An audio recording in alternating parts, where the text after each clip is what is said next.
स्वागत है आप सभी का दोस्तों मेरे GTU news with SS channel के साथ।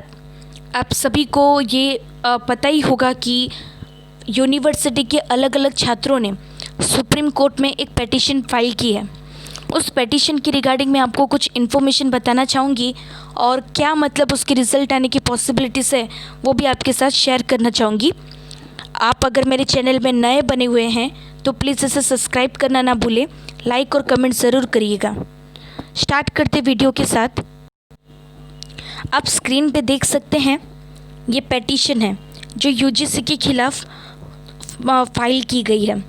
अभी आप देख सकते हैं कि इसका जो स्टेटस है वो पेंडिंग है, इसका स्टेटस पेंडिंग है। ठीक है, यहाँ पे आप देख सकते हैं कि इसका स्टेटस पेंडिंग है। अभी तक इसके ऊपर कोई भी सुनवाई नहीं हुई है। अब पेटिशन में कुछ मेजर पॉइंट्स है जो मैं आपको दिखाना चाहूँगी।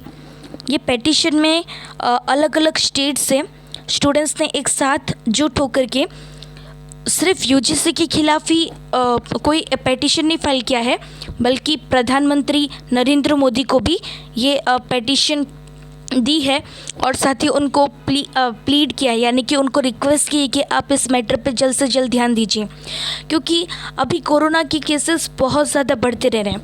देश की हालत बद से बदतर हो रही है और अभी भी सब ऑनलाइन ऑफलाइन और स्पेशल एग्ज़ाम के बीच में फंसे हुए हैं।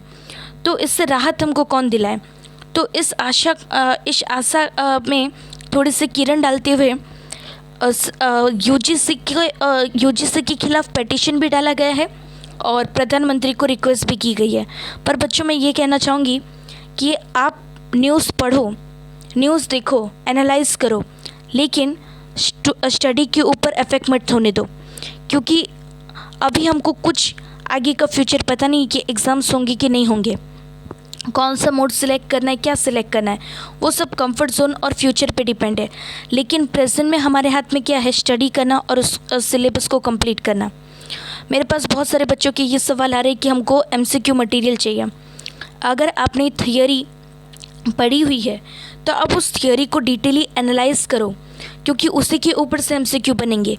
और GTU ज़्यादा से ज़्यादा थियोरी बेस MCQ एग्ज़ाम लेते हैं।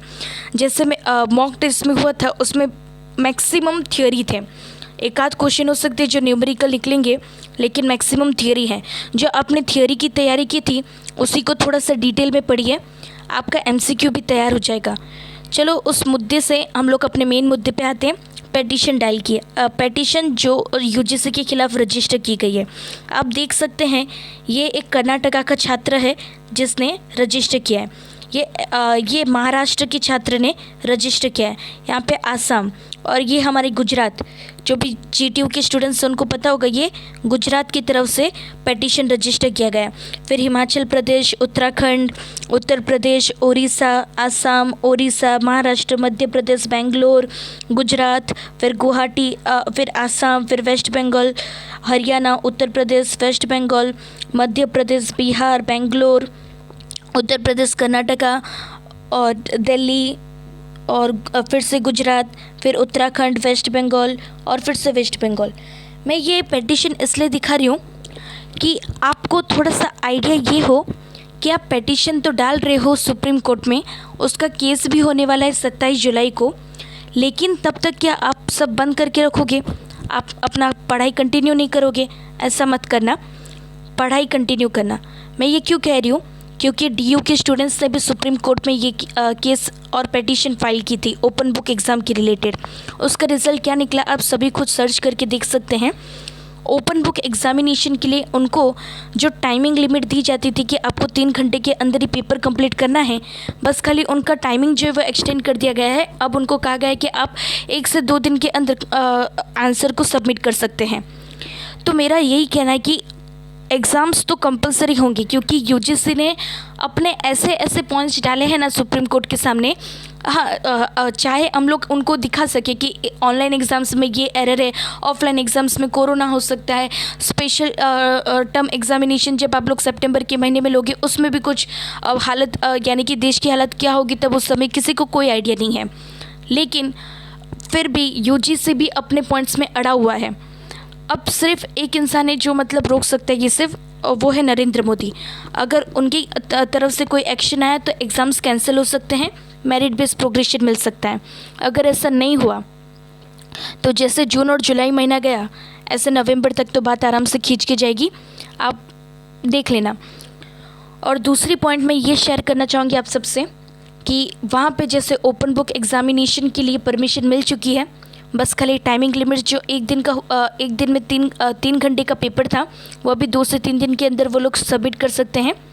और दूसरी पॉइंट, यूजीसी ने उनके सामने ये भी यूजीसी को जब सुप्रीम कोर्ट ने कहा था कि आप कोई होमवर्क असाइनमेंट क्यों नहीं लेते, उसके बेसिस में रिज़ल्ट क्यों नहीं बनाते, तो यूजीसी ने उनसे ये रिप्लाई दिया था कि मैं चीटिंग हो सकती है। भाई चीटिंग हो सकती है, मतलब इस टाइम पे भी उनको चीटिंग की पड़ी हुई है, ठीक है।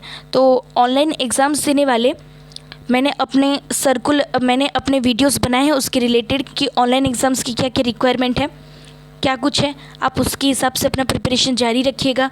आपका प्री टेस्ट ट्रायल का जो डेट्स है वो भी आ चुका है, आराम से प्री चेक ट्रायल टेस्ट दीजिए। अगर उसका सर्वर डाउन हुआ तो आप डेफिनेटली मानकर चलिए कि आपका ऑनलाइन एग्ज़ाम पोस्टपोन होगा, ऑफलाइन एग्ज़ाम वालों का भी पोस्टपोन होगा, क्योंकि अभी हालत बद से बदतर हो रही है। कोरोना की केसेस अगर इंक्रीज़ होंगे तो यूजीसी भी एग्ज़ाम अगर कंडक्ट करने को बोलेगी तो भी नहीं हो पाएगा, क्योंकि एग्ज़ाम से प्रायोरिटी ज़्यादा क्या है, लाइफ।